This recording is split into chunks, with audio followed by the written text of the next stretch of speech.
All right, everybody, good afternoon. Thank you for joining us today. We are excited to have a webinar here designed specifically for our chapter leaders around strategic planning. Some of you all as chapter leaders may have a strategic plan. Some of you have maybe talked about it, but not done one. Maybe you've done one, but you haven't acted on it.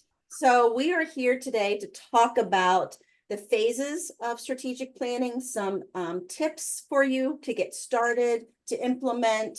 And I'm excited to have Zulay Milan with us today. Zulay is a past chapter president, so she has been in your shoes, as well as she's currently serving as the NIGP Member Council Chair. So Zulay, with that, I'm going to turn it over to you to introduce yourself fully and get us started. Hi, friends. Good afternoon. I'm Zulay Milan. I'm thrilled to be joining you today. I'm especially thankful that my friend Jen Steffen invited me. I've been affiliated with NIGP and chapters for nearly 15 years. I am currently the chair of the member council, but before that, I was the past president of Central Florida chapter of NIGP. So the importance and the impact of the work done in regional chapters is really close to my heart. The effort that you put into this volunteer service is something that we're super grateful for. And you create these fundamental experiences and many first experiences for procurement professionals. Can you hear me? Yep. Oh, it looked like there was like a sound that popped up. Okay. So I've had this privilege of participating and facilitating and engaging in strategic planning with various organizations, and it's something that I really enjoy. So Jen and I had conceptualized this idea of bringing you this strategic planning toolkit to help chapters overcome these challenges. We want you to maintain excitement for the future. So I hope that you find this content valuable as you're all trying to pursue continuous improvement. Now, before we chat, I want to start with this quote because I really like this quote and it really resonates with me. And it's the best way to predict the future is to create it. Now, who can tell me who said this? Does anyone know? In the chat? Are you guys Googling? Yes. It was Abraham Lincoln, right? And what I like about this quote is that it captures how much power you have to be the mastermind of your future, the things that you create and the results that you achieve. This isn't passive. This is creating experiences we want to be a part of. This is manifesting our visions. This can also be easy to say, but we have to recognize that it takes courage and a bit of discomfort to actually do. So to that end, let's use the chat a little bit. Jen has some questions she's going to frame up for you. The first one is, has your chapter completed a strategic plan? So we'll have you guys just type in chat there. Zulay, also while we're doing this, your Outlook message has popped up on the screen on the slides. It has? Yep. Where? Oh, sorry. There it is. Sorry, I have 3 monitors. So That's okay. So everybody is typing in. We have some no's. They have, but it needs work, which I understand that. Some ideas to do it. Aspirations. So hopefully this will give them some tools, Zulay, as we go forward. Here's our next question that I want to ask everybody. Creating a chapter strategic plan makes me feel fill in the blank. So what kind of words? Are you excited? Do you get overwhelmed, anxious, nervous, unprepared? What brings that to mind when we think about creating a stressed out? Okay. We have inspired and organized too. I love that. Excited but stressed.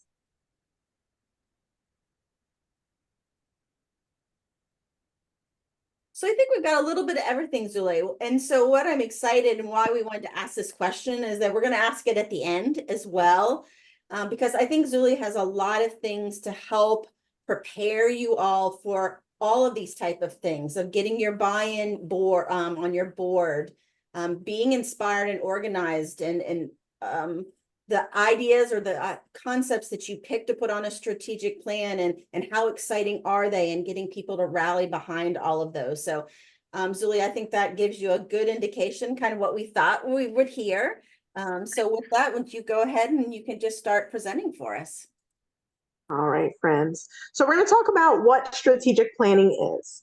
We're going to think of planning like making a to-do list, right? You're setting goals, you're figuring out the steps to get there, you're focusing on the immediate what and now. Now, strategic planning is a bit different. It's like mapping out a longer road trip. You're looking at the big picture. You're deciding where you want to go.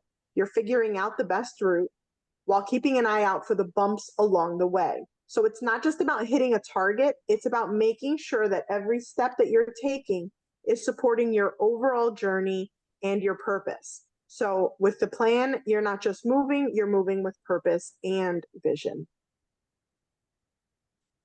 Now, each chapter is truly one of a kind. You each have your own unique membership, you have different needs, you have different directions that you're going to take, right? Some of your chapters are very large, right? You're supporting an entire state. Some of you are supporting more regional areas. So it's important for you all to determine what your specific focus areas should be. If I were to offer some recommendations, I'd suggest starting with a few fundamental discussions. First, think about relevance. How can you offer something that's truly meaningful and valuable to your members? Next, think about resilience, making sure that your chapter is strong, you're capable of facing challenges as soon as they come, right? That you have sustainable funding. And finally, you'll want to consider innovation, right? You want to make sure that you are exploring new ideas, you're staying ahead of the curve. These are areas that can really help your chapter's growth and success. Now, I do want to get you guys back in the chat because I want this to be a conversation for us. If you were to add a focus area to this list, what else would you add? In addition to being relevant and resilient and innovative, what are the areas that you think are focus areas for chapters?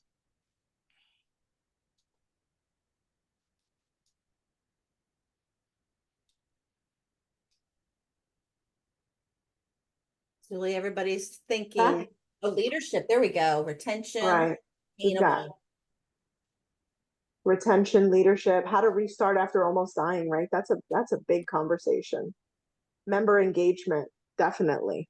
Right? So these are all, we all have to figure out what those fundamental focus areas are, what those things are that are important at our core, so that we could incorporate those into our programming and incorporate those into our planning. Now, I want to kick this off by talking about design thinking as kind of the means and method of doing a strategic plan. Design thinking is a problem-solving method. It starts with understanding the people you're trying to help, right? It's human-centered design. You explore their needs, you brainstorm on creative solutions, you test out ideas, you keep improving them. It's all about being curious and thinking outside the box and finding the best way to make things work. If you ever need additional information about this design thinking method, I'm happy to share information, because for me, design thinking has been a game changer in my career and in managing my team. So I'm going to run you through kind of a crash course on design thinking. So design thinking is nonlinear, right? It's not a simple step-by-step process where you move from one phase to the next. Instead, it's more like loops and webs where you can jump back and forth between phases as you discover more insights. So it's more like principles than steps, right? So for example, an NIGP chapter might start with an empathize phase, right? Where you want to listen to members and understand their biggest challenges. They might need better training or networking opportunities. From there, you might enter the define phase, right? Where you're narrowing down core issues. Perhaps you realize that members want more interactive learning experiences when you're defining. You might move into ideation, where you're brainstorming on solutions. Maybe you come up with an idea of having a virtual workshop or peer-to-peer mentoring or develop new online resources. But here is where it becomes non-linear, right? As you begin prototyping, maybe you launch a test workshop, or maybe you come up with a small mentoring group. You might realize that something's missing, or something's not working, or something's not quite right. This might send you back to the define phase, right? Where you revisit the problem, or you even may go back to empathize, where you have to go back to your membership and gather more information about their wants and needs, right? And the test phase in design thinking, it isn't just a final step. It's an opportunity to refine and improve your solution, right? You might discover that your virtual workshop needs more hands-on elements. So you might circle back to ideation and brainstorm how to make it more engaging. This ability to loop back and revisit and refine makes design thinking incredibly flexible, because it's not just about following a straight line, but about being able to adapt your approach as you gather more feedback. And this ensures that you can create solutions that truly resonate with your chapter members. I'm going to pause there for a second to see if there are any questions about design thinking. All right, friends, hearing none, I'm going to keep rolling. Now, I do realize that this slide does kind of start on a negative tone, but it is, I promise you that in this presentation, I'm going to be honest and candid, and I'm going to give you the information that you need to be successful. So I'm going to start with this slide where I share with you that it is super important to be selective about who's involved in your project or discussions, and you have to maintain a productive environment. So you're going to want to avoid inviting people into your design thinking, into your strategic planning, right? Those people who might want to dominate the conversation or drown out other voices or are constantly bringing negativity, right? You're going to steer clear of people who are rigid thinkers, people who can't adapt, people who are impatient and want to rush through the decision without having proper discussion. You also want to avoid ego-driven participants who are more focused on being right than on finding the best solution. By being mindful of who's invited, you'll ensure the right mix of voices that are genuinely going to contribute to meaningful outcomes. Now, when you look at this slide, I'm sure that each one of you, kind of someone popped into your head, right? You thought, when I was in this meeting, you know, there was a person who was kind of negative. There was a person that kind of drowned out the other voices, right?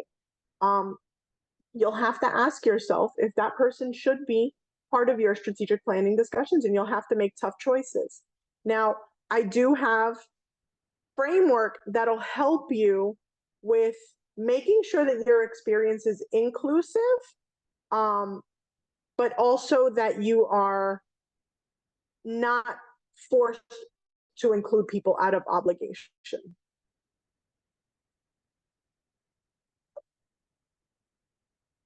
So when you bring your stakeholders together, it's crucial that you have a diversity of perspectives. This means that you're going to invite a mix of both new and seasoned members. People that have had different experiences can spark fresh ideas. They can challenge the established thinking. Include representatives from different agency types, right? You want large agencies, small agencies, cities, counties, because each of these is going to bring a unique viewpoint that can enrich the discussion. This can lead to more comprehensive solutions. Just as important is embracing diversity in gender, ethnicity, and cultural backgrounds, right? We want to ensure that our stakeholders and representatives reflect the diversity of our community. We create an environment where every voice has value and every perspective has the potential to drive us forward in meaningful ways. Additionally, by using a structured approach to the attendees, you avoid that pitfall of having to invite a member out of obligation versus strategy, right? So if we say that we want to have representation of a balance of new members, non-members, engaged members, right? If someone asks, hey, why am I not invited to be part of your focus group? I've been a participant for 20 years, right? And you know that kind of they're one of those voices that are going to dominate the discussion and not allow the discussion to move forward. It might make it a lot easier to say, hey, we're trying to allocate seats to certain, segments of the membership, right? We're trying to make sure that we reserve the seat for young professionals, that we reserve the seat for new professionals.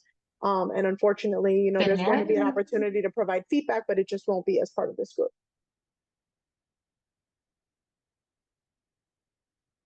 Now, moving on, having clear rules of engagement in design thinking and in strategic planning is crucial because it lays the groundwork for open respect and a productive environment. Design thinking thrives when everyone feels safe to share their ideas, and that's when the rules come into play. For example, using yes and instead of no but makes a huge difference when someone shares an idea. And if you respond with yes and, you're building on their thoughts instead of shutting them down. This is a tool that's used a lot in improvisation. It keeps the momentum going. It encourages collaboration. It makes everyone feel like their contributions are valuable. And this approach creates a sense of teamwork where ideas can grow and evolve into something better, right? And even when an idea might be a particularly difficult one, right? Like someone might say something like, hey, we need to bring back hospitality suites with alcohol, right? It might be easy to say, well, there's a lot of liability with that. And, but something happened, right? Or you can say, yeah, and we're going to have to figure out how to get past the liabilities. Yeah, and we'll have to figure out how to make sure that the conduct stays, appropriate, right? Some ideas might not come to fruition and they may not be able to, yes, and may not get them to 100% yes, right? But it does allow for the conversation to continue flowing. Similarly, asking how might we questions is another effective rule of engagement. It's a small shift in phrasing, but it makes a big impact. Instead of focusing on limitations or saying we can't do that within our budget, reframing it to how might we achieve this within the budget we have, it opens up possibilities and encourages problem solving. It invites the group to think creatively and to work together to find solutions rather than getting stuck on obstacles. So by combining practices like this, you create an environment where everyone feels empowered to participate and diverse ideas can flourish. It's about fostering a mindset of curiosity and collaboration where people aren't afraid to take risks. They're not afraid to think outside the box. And this ultimately leads to more innovative and effective outcomes. So we want to make sure that the session is far more valuable. We want to make sure that we are getting the most out of everyone in the room, and having those clear rules of engagement is really going to lay the groundwork for that to be open and respectful and a productive environment. Similarly, some sample rules of engagement encourage the room will encourage the team to suspend judgment, listen actively, stay focused on users. Finally, we talked a little bit about how might we questions, but that shift in phrasing really helps us focus on, how do I put this? We want to make sure that the participants are buying in, right? So when we change that phrasing, instead of focusing on limitations, we instead have them buy into the conversation, and instead they feel like they are accepting the challenge, right? Accepting the challenge to solve the puzzle of what essentially taking a problem and turning it into something that we could both disassociate from if we're too close to the problem, or if we're not close to the problem, it allows us to affiliate with the solutions.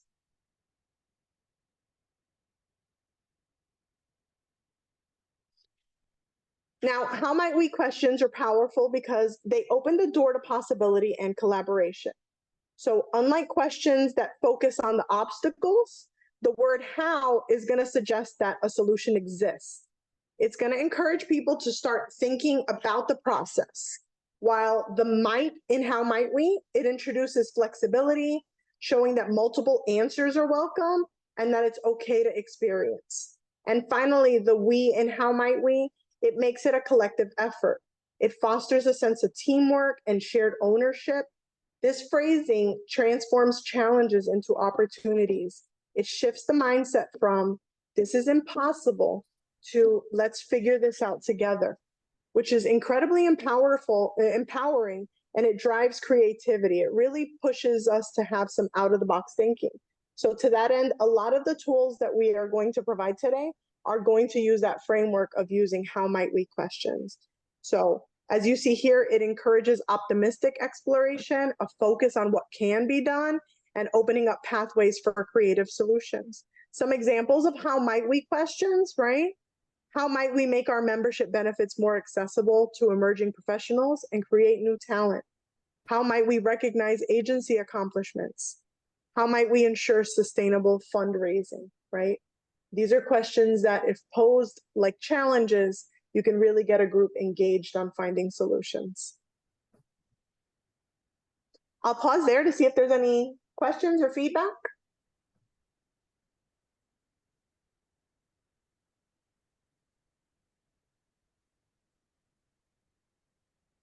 All right, friends, we're going to talk about some technology to support collaboration.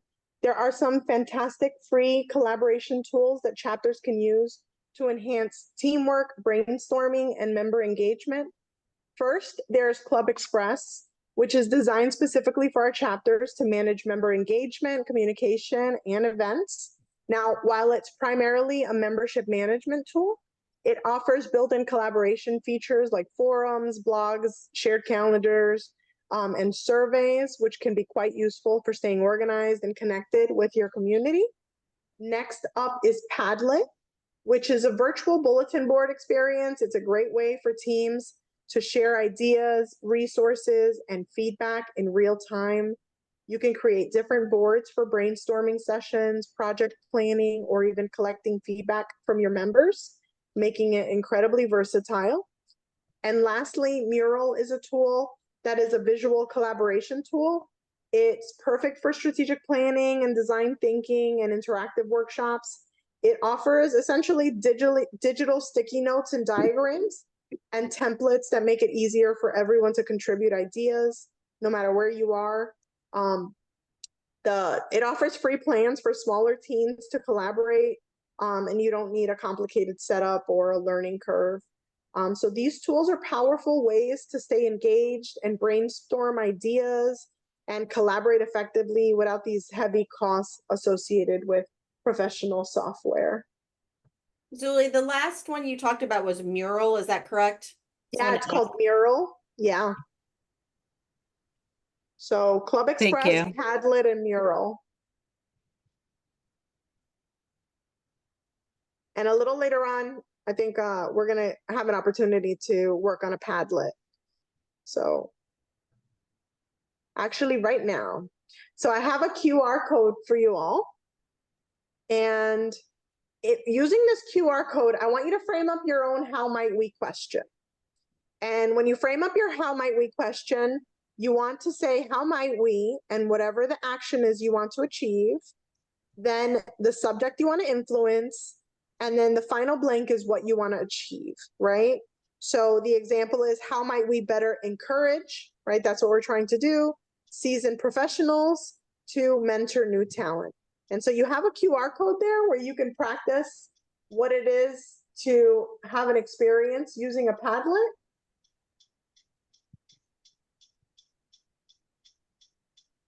So it looks like we have, and using Padlet, you can add GIFs, you can add photos, and you can add contributions by hitting this little plus button at the bottom.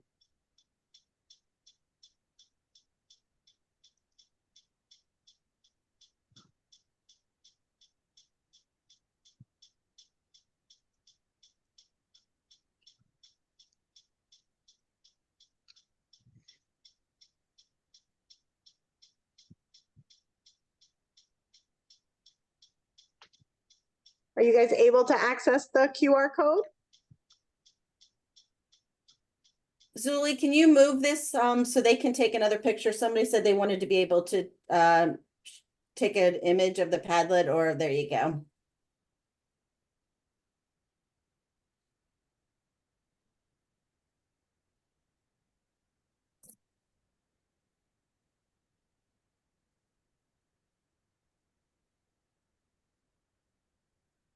Hey, Zuli, can you try refreshing that to see if there's anything else that's been added? There we Oh, go. here we go.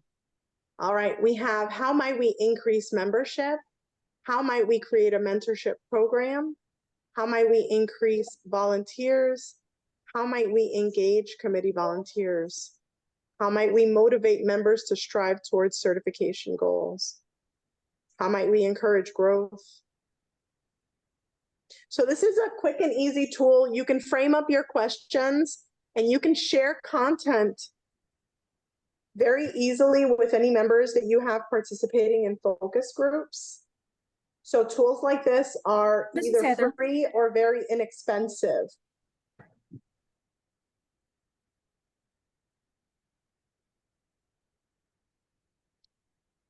Now we're going to move on to talking about analysis, right?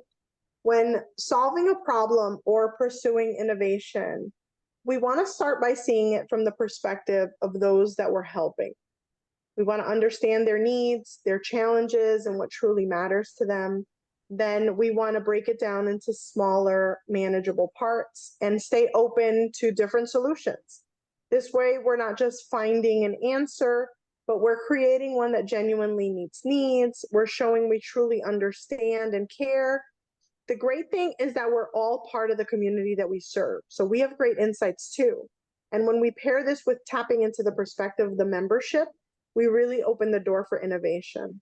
So to that end, I'm going to share 3 simple exercises you can use to facilitate analysis within a focus group.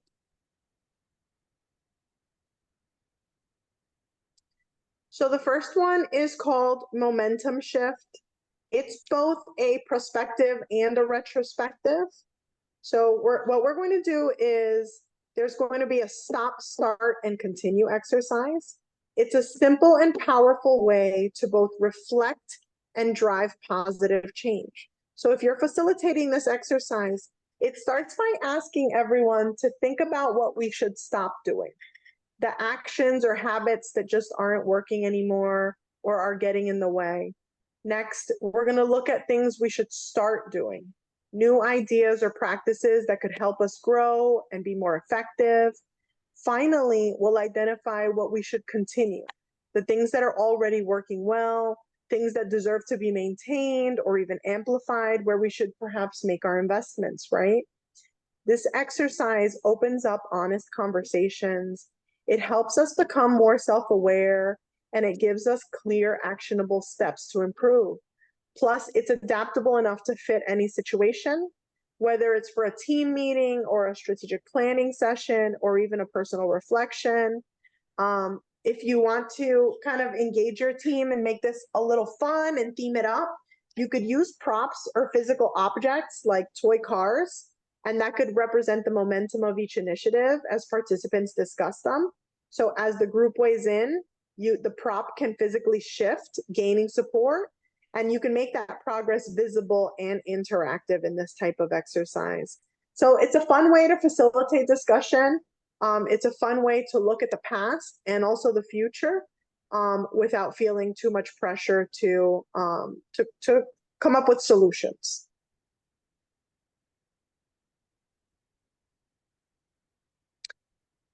The next way that we could focus on analysis is an experience navigator. Now, journey mapping your members' experience is all about understanding and improving how members interact with the chapter from start to finish. It begins by putting ourselves in the members' shoes and walking through every step of their journey, from the moment they first hear about the chapter to becoming fully engaged and involved. We explore their motivations, we explore their expectations, we explore the challenges, the pain points they might face along the way. By doing this, we can pinpoint the moments that really matter, where they feel supported and valued, as well as the areas where they might feel disconnected or frustrated. This process helps us find opportunities to enhance their experience, right? We're going to ensure that every interaction is meaningful, welcoming, and aligned with their needs, right? Because we're all super busy and we're volunteering our time, right? So we want to make sure that we get the most impact for the time that we're volunteering. Ultimately, this is going to give us a clear picture of how we can create more engaging and rewarding experiences for all of our chapter members. We also want to make sure that our memberships grow with us, right? So as our needs change over time, that's where the Experience Navigator is really going to help us to gain those insights. So a couple of questions asked here. Where do our members' journeys begin? What paths do they follow? And how can we create fulfilling experiences? And so we guide our participants towards kind of mapping them. It's almost like a maturity model. You know, we've seen the public procurement maturity model. This is like the public procurement professional, associate maturity model.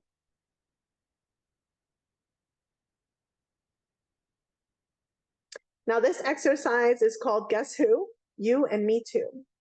Okay? And this is a fun initiative. It's about creating personas to represent our diverse chapter members. It's a powerful way to ensure that we're meeting everyone's needs. In this exercise, we start by developing detailed profiles of different member types. We capture their backgrounds, their goals, their challenges, and what they value most in their chapter experience, right? These personas represent a variety of people that we serve, from new professionals just starting out to seasoned experts that are wanting to give back. Here you see one of the personas is exhausted CPO that misses most of the meetings. Now, I've been to quite a few chapters, and that's a point of contention, right? That the CPOs will send their staff, but they're not showing up personally, right? And to that end, I have to ask, do we have programming for CPOs, or are we expecting them to show up out of solidarity, right? That is a person in your membership that that may need programming to ensure that their needs are met too, right? So these are conversations that we have to dig into, right? If we say someone is not participating, a certain group of people are not volunteering, we have to ask ourselves why. Now, once we develop these personas, we review our chapter's programming and activities to see which members are being well served and where there may be gaps. This helps us identify opportunities to create more inclusive, engaging, and relevant programs that truly cater to the diverse needs of our members. We want to ensure that everyone feels seen, that they're valued and supported. It looks like we have a couple of comments. Yeah, Vanessa, we're going to give the copy of the slides after the presentation.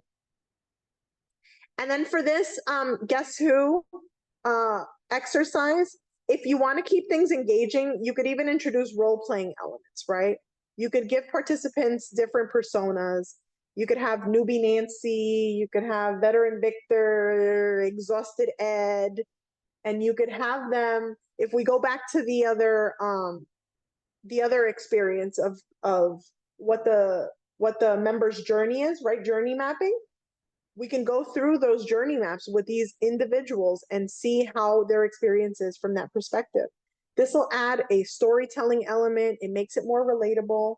It might make it more enjoyable, right? We want people to have fun when they're doing these exercises because it increases our affiliation, it increases our buy-in. Are there any questions about these 3 exercises? Nope, not yet. But I did want to let everybody know, because I knew that would be a question. I should have said it at the beginning. We are going to share all the slides in the recording in the next Leaders in the Loop and in the resource guide. We also have some supplemental support documents that Julie will talk about that we will include as well. So you will get access to all of those. Excuse me. Awesome. So when we prioritize in our strategic plan, it's about focusing on what will make the biggest impact, right?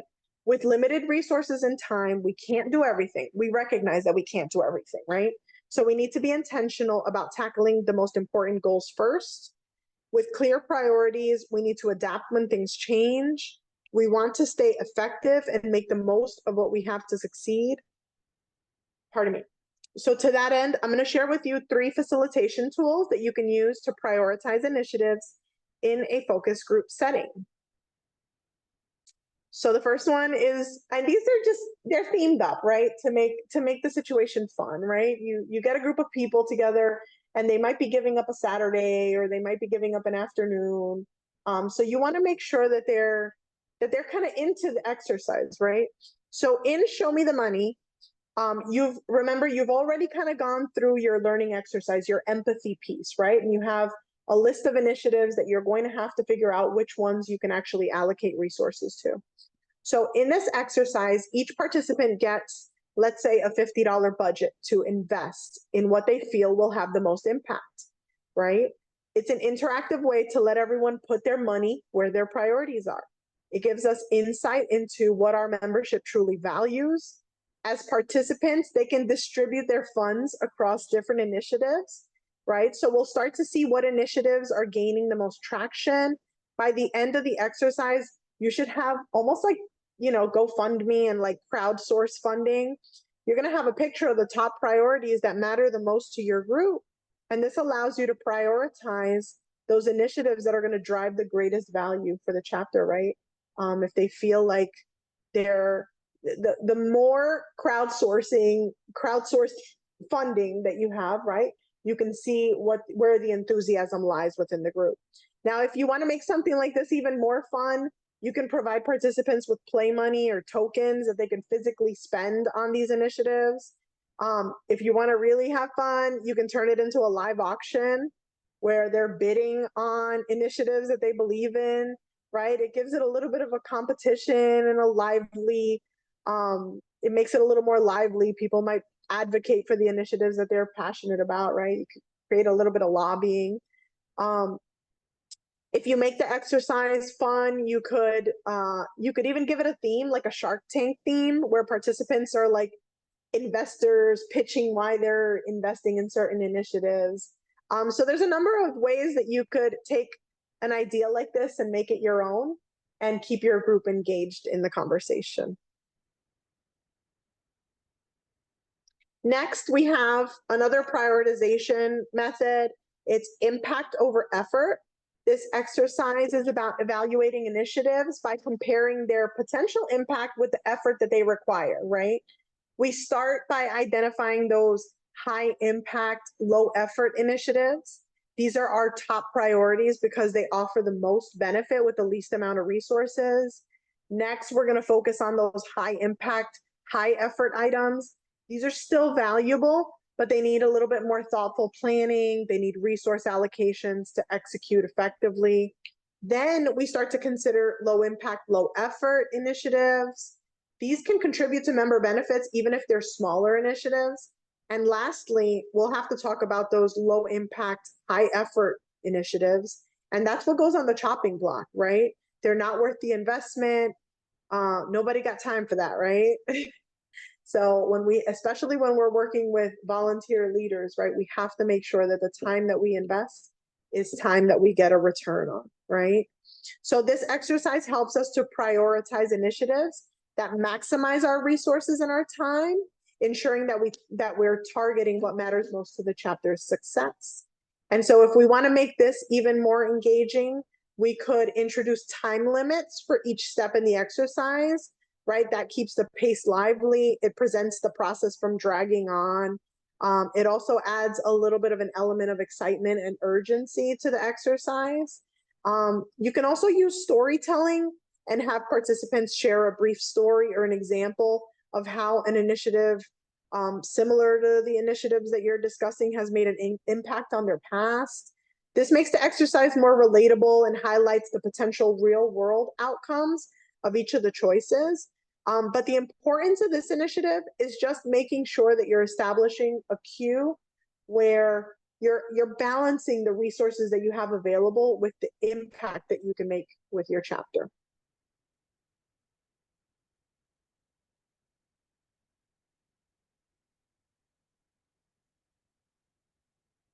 And finally, for us type A individuals, this exercise is modeled after a procurement process, RFP with weighted criteria.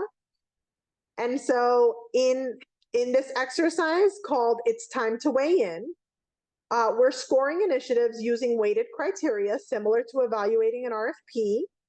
We start by assigning weighted points to each criteria. So here we have 30 for initiative being desirable, 30 for it being feasible, 20 for innovation, 20 for ROI, right? So we have weighted criteria to 100 points. Let's say we score things from 1 to 5, 1 being poor, 5 being exceptional, right? We can use this to ensure that our priorities are that we're giving priority to those initiatives that have the highest potential, right? That the priorities are weighted based on the feasibility as well. In addition to that, you can do this based on consensus or average, depending on the method that you choose. If you want to make this even more fun, you can use an interactive tool like Poll Everywhere or something similar, where you can see the scoring come in live, right? That adds some excitement to it. You can divide participants into teams and let them score together, right? And then later they can present to the group, right? So they can be like collective scoring. You can also choose to assign participants roles, right? So you can have certain participants assigning scores for innovation, certain participants assigning the scores for feasibility, others evaluating on the ROI, right? And come up with a balanced scorecard as a result of those discussions. So I think the point of all of these examples are to get people in the room, to get them conversational, to get them interested in being a part of the discussion. I'll pause here. Any questions? Heidi asked if I could share the maturity model I mentioned earlier. Oh, Heidi, on NIGP's website, there is a procurement agency maturity model, and it's similar to, I think it's like a precursor to QPPD, where you look at your procurement agency and see if your agency is kind of hitting on benchmarks. I haven't seen it in a few years, but it used to be on the NIGP website. We're looking for it to try to get a link. Okay, awesome.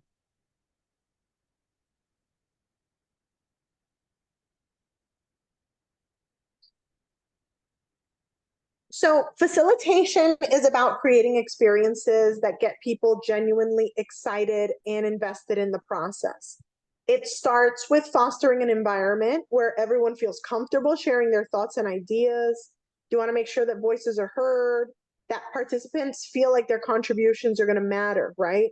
They're more likely to buy into a vision and feel ownership of the outcomes if they feel like they're being heard. It's about guiding the conversation with energy, empathy, and a clear sense of direction so people feel engaged and valued. And the more inclusive and open we make the experience, the more likely we are to ignite passion and commitment and turn these ideas into actionable solutions. So to this end, we've come up with a few templates to assist, and our hope is that these ideas will energize and motivate you to facilitate some strategic planning exercises when you bring this information back home. So I am going to, there are a few resources we've come up with. There are 2 PowerPoint templates. I'm going to show you one of them. Oh, I'm pulling over the wrong screen. And while she's doing that, these templates we will have available in the resource guide when we share everything. So they are for you all to use. So we will have these that she's sharing with you.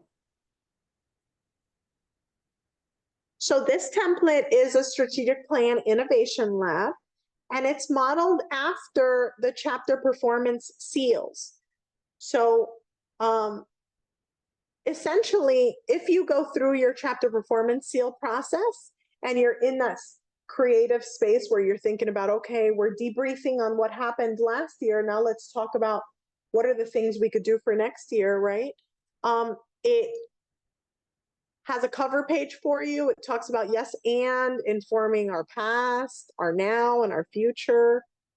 It provides some brainstorming rules and some just very basic rules of engagement, right? It has a baked in design thinking crash course, right? Just the basic principles of empathy, defining, ideation, prototyping, and testing your concepts.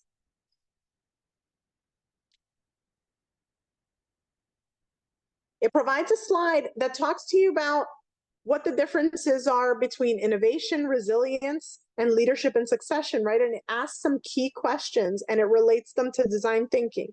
So when we're talking about innovation, we're going to ask ourselves, okay, we can send, rockets into space, but is it feasible? Is it desirable? Is it viable, right? When we're talking about resilience, we have to ask ourselves, are our solutions sustainable? Do we have any risks? Are we being inclusive, right? Do all of our members have access to all of our benefits at all times, right? When we're talking about leadership and succession, right? If we come up with an idea, but it relies on the fact that we have Russ to execute it, right? Then is this the Russ initiative or is this a chapter initiative, right? We have to make sure that for every initiative that we're launching, that we have sustainable leadership that'll allow for continuity of those programs. So we have to ask, when we're creating an initiative, is the leadership identified? Is there a transition plan? Is there a talent shortage in this area, right? If we're programming in an area where we have talent shortages, we have to have a bigger conversation of how do we maintain a flow of volunteers? Is this the type of program that needs both a chair and a co-chair for continuity, right? How do we staff it? Now, the rest of this is just a framework. So we talked about chapter operations, and we ask under chapter operations, those elements that we've already discussed, innovation, resilience, leadership, and succession, right? So when we ask ourselves, how might we optimize chapter operations, right? We're going to ask, how might we optimize chapter operations from an innovation standpoint? How might we optimize chapter operations from a resilience standpoint? How might we optimize from a succession and leadership standpoint, right? And this template just takes you through all of those elements from the chapter seal. When we talk about membership, right? How might we best serve our membership from an innovation standpoint, from a resilience standpoint, from a succession and leadership standpoint, right?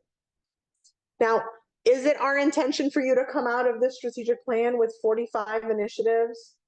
No, absolutely not, right? But is it worth having a conversation to make sure that we're all moving in the direction that we're intending to move? Yeah, it's worth opening up conversations about innovation, about resilience, right? There are going to be times when we're prioritizing, best serving the membership. There are going to be times where we have to shift gears and we have to make sure our house is in order. And so we're going to shift to making sure that chapter operations are in order, right? And that we have the foundation, right? There are going to be other times when we're going to have to make sure that we're financially sustainable, right? And that we're focused on those types of initiatives. You can't do them all at once, but this is a framework so that you can have those conversations. In addition to this, so you have 2 PowerPoint templates to take you through some design thinking exercises. I've also provided some samples, a sample agenda, and there's a sample for pre-work and post-work. I'm going to show you what that looks like. So depending on how much time you have,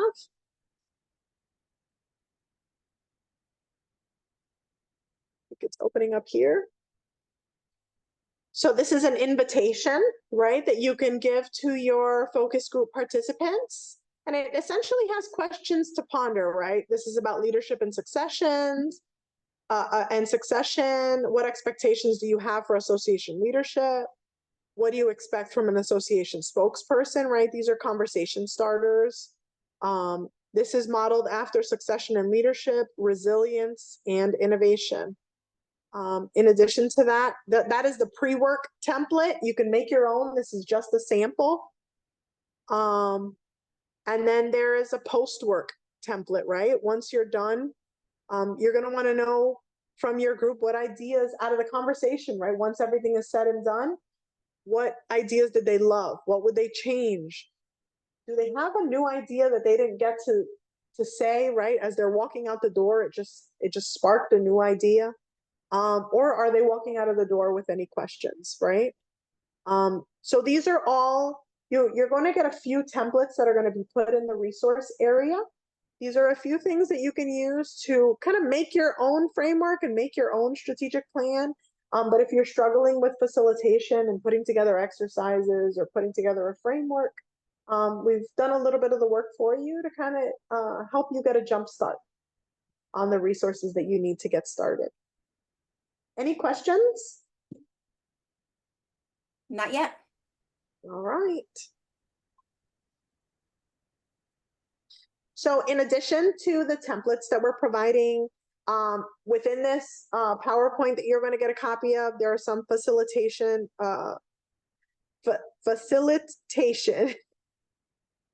recipes. Now that word's going to get me tongue-tied.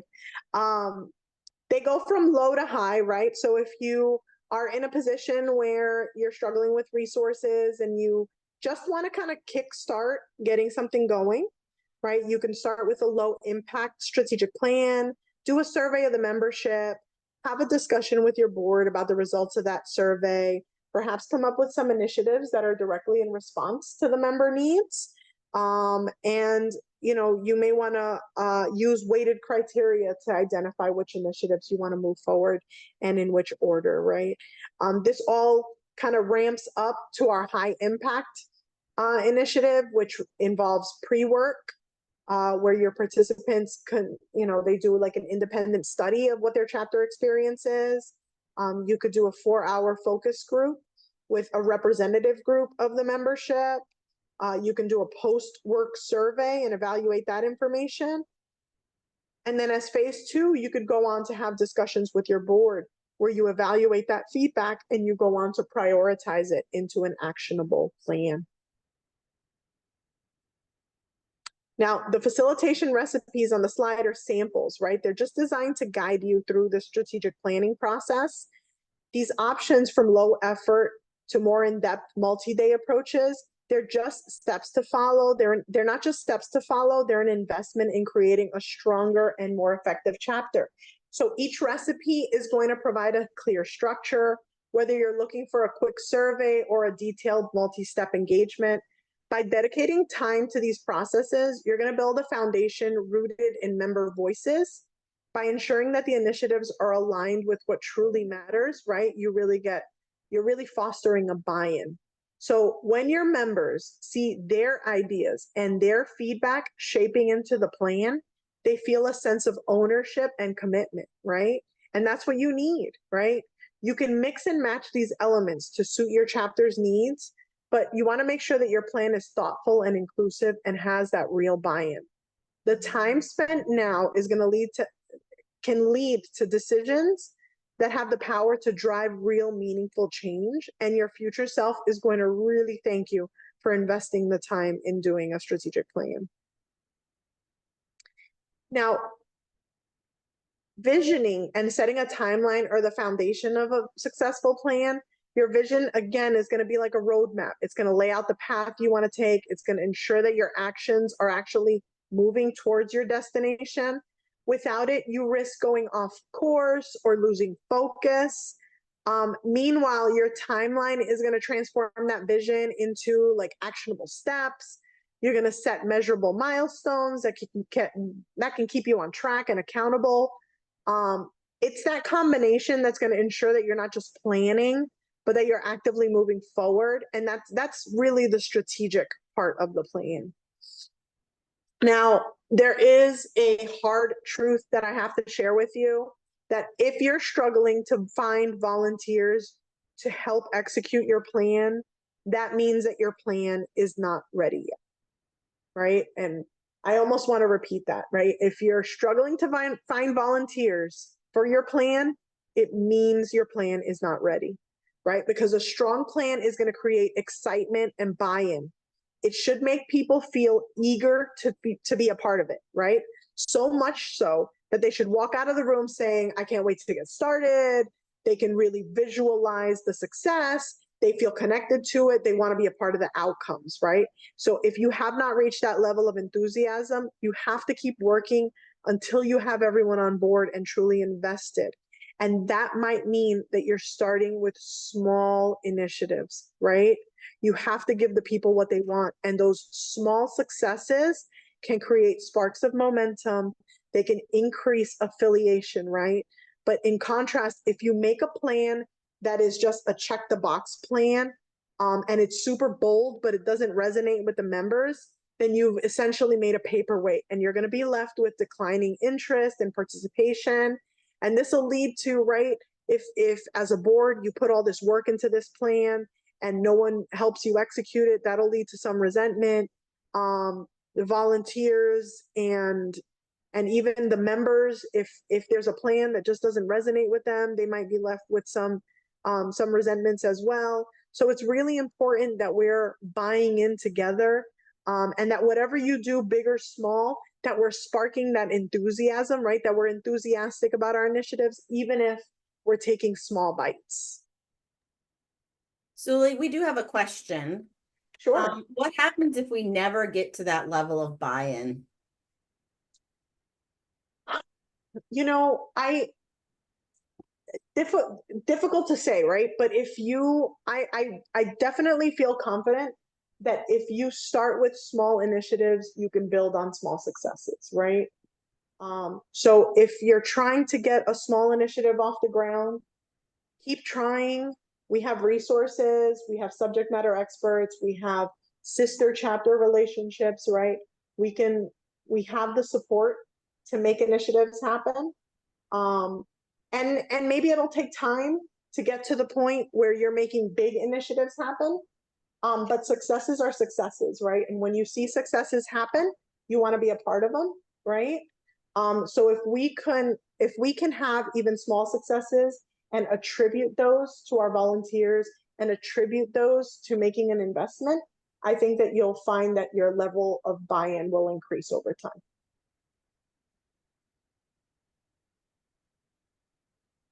Zuli, Cindy also commented, which I think is pertinent. Sometimes it's just not the right time, and you may need to try again at a different time. And I think that is also important to know, is that knowing your chapter and the timing of rolling these type of things out.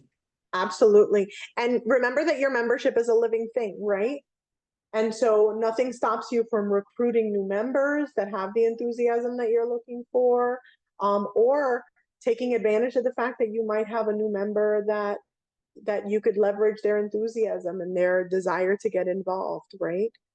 So just keep watching your membership and keep responding to their needs, and keep inviting them, right? Because it's like, what is it Rick Grimm says? It's about the ask, right? So sometimes it's about the ask too. So talking about achievable plans, right? When it comes to creating an achievable plan, it's essential. It's going to be essential to keep things manageable. So I would suggest limiting your strategy to around 2 terms, maybe even less, but you're going to know best. This approach is going to maintain agility, relevance. You want to have sustained progress, right? You don't want the initiatives to stay stagnant. And you don't want new boards to inherit the work of old boards, right? You want to allow your chapter to adapt as the circumstances change too. So first, again, I can't stress this enough. We're going to focus on creating and maintaining excitement. A shorter plan is going to keep that energy level high. It's going to ensure that people stay engaged and motivated. Second, we want to have clear goals and visions so that everyone knows exactly what we're working towards and that our efforts are aligned and purposeful. And finally, we're going to leave capacity for new ideas, right? We're not going to jam pack our strategic plan with 40 initiatives and not leave room for opportunities, right? We want to seize opportunities as they pop up. We want to ensure that our strategies are fresh and innovative. There may be new technology we want to leverage. There may be just a fresh new idea that, a sister association is having success with that we might want to try too. So we want to make sure that our plans are achievable and inspiring.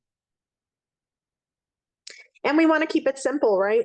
In the template that is provided, right? You have strategic plan actions, you have your objectives, right? And when we talk about our focus areas, for this example, the focus area is succession and leadership, resilience and innovation, right? And you frame up a few initiatives to make sure that you're always moving forward in these areas. You assign a priority, you figure out who your volunteers are, and you decide, okay, in what year am I taking on these initiatives, right? You don't have to have a January initiative, a February initiative, a March initiative, right? It's okay to take your time and make sure that you're executing thoughtfully and moving deliberately.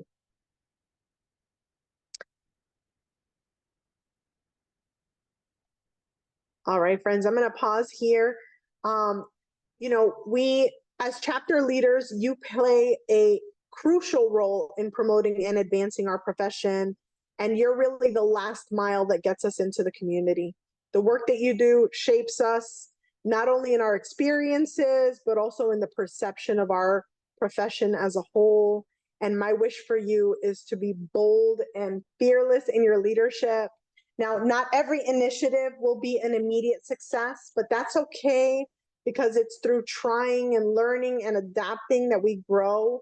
And when our members see us caring enough to ask questions and take risks, when they see us caring enough to create something new, we show them that we're committed to their needs, that we're committed to their aspirations, and that they're a part of something that's growing and thriving. So we want you to lead with empathy and embrace vulnerability. Don't be afraid to prototype boldly and design for tomorrow, not just for today. And most importantly, you know, every initiative is going to bring us closer to a stronger and more vibrant chapter. That's how we make a lasting impact.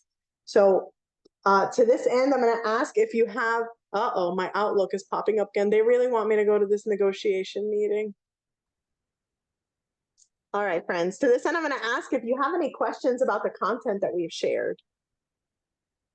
Feel free to type them in, raise your hand, take yourself off mute.